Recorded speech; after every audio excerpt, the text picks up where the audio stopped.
You will have silently asked yourself this question many times. You will have asked it of friends and family as you recount the latest confusing bout of behaviour from us. You may even go so far as to ask us why we make everything so difficult. Your confusion stems from several places. First of all, life really ought to be a bowl of cherries and straightforward. You have a good house, 2 cars on the drive. You get to go on holiday. There are no real concerns about the bills. The job seems safe. You're not rich, but you are in a fortunate position. Everybody in the family enjoys good health. You have 2 wonderful children, and your extended family are supportive and play a part in your life. You once got along famously, brilliantly, a complete match made in heaven which shows that it can be done, and therefore that suggests, does it not, that this can then be resurrected and returned to, if only he wanted to and tried to do it. Going beyond this, you give everything to the relationship. You have not changed. You remain devoted, loving, working hard for the family unit, both in the office and at home. You make the meals, you suggest days out, you attend to the laundry and the housework with little assistance in return at all. You know that you give more of yourself to everybody else emotionally and in terms of dedication to the concept of the relationship and the family. And truth be told, you do not begrudge doing so. You have always been a giver, and you derive pleasure in seeing other people content and happy, knowing that you have played a part in it. Whilst it would be a delight to receive some affection from time to time, you can live without it, if you are completely honest. If only the narcissist did not make everything so difficult. You cannot understand why the narcissist makes life so hard. There is nothing to be upset or concerned about. Indeed, with your tolerance and giving nature, the narcissist has surely landed on his feet. Your friends tell you that given everything you do for the narcissist, he ought to drop to his knees and worship you when he comes through the door in the evening. You laugh at such suggestions, since you are far too modest, but inside you do wish that there could be some acknowledgement, some thanks for everything you do. It doesn't have to be reciprocated. You're content with that role. But if only the narcissist would accept this massive advantage that he has and not spoil things, not cause arguments, and not bring discord, when there really is no need to do it. You could understand it if you actually did something wrong, but you know that you don't. From time to time, you do find yourself analysing what you do and wondering if perhaps it is you that causes these sudden mood swings, the lashing out, the sulking silences, and the irritation. Once in a while, you think you might have done something wrong, and you apologise and make amends. Not that it seems to get you anywhere. At times you think you would be better off if you came in drunk, kicked the dog, and demanded that we make you something to eat before falling asleep in front of the television.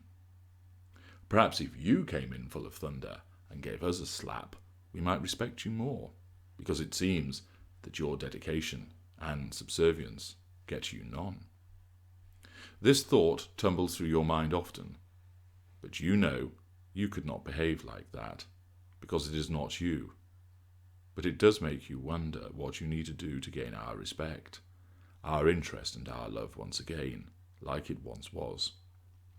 You cannot understand why someone would choose to be so difficult, and do so often. The narcissist has every advantage. Why not be content with that, and live a wonderful life with a delightful family and doting spouse? Surely that is far easier than the creation of chaos, the pandemonium and upset. Not only do these storms come out of nowhere, you just cannot understand why someone would behave like that towards someone that the narcissist supposedly loves and cares about. It makes no sense whatsoever. But you are not going to give up. You are not a quitter. You will work out what it is, and then you will make the appropriate changes so that life really is a bed of roses. How often have you felt this way? many times I should imagine.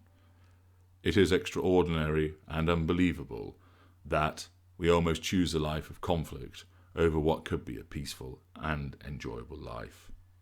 This makes no sense to you whatsoever. The fact is that, contrary to what you believe, we do not choose to cause confusion and chaos. We have to. Admittedly, we choose the degree and extent, and the greater of our kind, we know what we're doing, but we still regard it as necessary, doling out particularly savage and vicious machinations which increase your pain and misery. The lesser and mid-range do not see that they are the creators of conflict. You are the creator of conflict. They are merely responding to your unpleasant behaviour, your unreasonableness. And despite the fact that you struggle to understand how they cannot see that it is not you but them, is the fact that their narcissism blinds them entirely to their behaviour, and from the perspective of the lesser or mid-range narcissist, you are very much the problem. The intimate partner primary source is the one that suffers this life of chaos to the greatest extent, and it is not chosen by the lesser or mid-range narcissist, or even the greater in the way that you would understand choice. It is done out of necessity. It is done out of instinctive necessity in the instance of the lesser or mid-range narcissist, and calculated necessity of the greater. You are deemed to be untrustworthy. You are deemed to be unreliable, a traitor, contrary to our interests. This is all because the things that you do manifest as a lack of control to the narcissist, and therefore your devaluation must follow. The narcissist needs to create this tempestuous life because we feed off the emotional output generated by you in response to this drama, and this provides us with negative fuel. It has gone beyond the point where we could rely on your admiration, love, and affection that has become stale, although we do not dismiss it out of hand. In order to make that admiration, love, and affection seem shiny and new, if only for a short while, we must create the drama. This is unconscious. There is no decision made by the lesser or mid-range narcissist that thinks, now I need to create some drama to create a contrast. It is driven by that unconscious behaviour. With the greater, the creation of the drama is not so much about deeming this must be done in order so there is a contrast, but is driven by the necessity of punishing you, which in turn does amount in a contrast. This contrast will allow us to reinstate our good side, the golden period, and things will seem wonderful for a period of time, but then the stale sensation returns once again. And thus, the conflict must be resumed. You must understand you have no control over this. No matter how hard you try to please us, to accommodate us and to do the things that we apparently like, this unquenchable need for fuel means that the roller coaster will not stop. There is no logic to it from your perspective. You may notice certain behaviours which tell you that the storm is about to be unleashed, but often you will have no idea. This is because what triggers the storm is either the ignition of our fury, which is caused by your wounding of us, or your challenge fuel provided to us, and therefore your challenge has to be suppressed.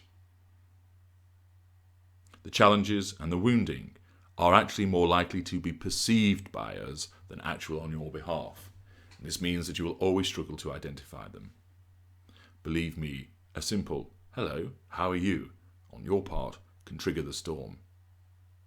In our world, if you are painted black, we regard this simple and pleasant greeting as unnecessary questioning and the suggestion that there must be something wrong in what we've done. If there is something wrong, if you are importing that we have done something wrong, your greeting in this manner, even done in a cheery fashion, is challenge fuel. And this is why we respond in a way to attack you, to quash your perceived rebellion against our control through this provision of challenge fuel. It appears to be nothing in your world, but in ours it's a challenge, and in other instances your behaviour will wound, and this ignites our fury with the resulting shouting, nastiness, sulking, and silent treatments. There is no discernible pattern to this behaviour. One cannot say that it is 3 weeks good and 1 week bad. You may have months of the reinstated golden period before another tornado tears through your life. It may be a succession of tornadoes each and every day for a month. It will always leave you confused and bewildered as to why we behave this way, when there is so much good in our lives, so much to enjoy and look forward to. As ever, you are looking at the world from your perspective and not ours. From our perspective, the world is vastly different. We do not choose to make it all so difficult. We have to.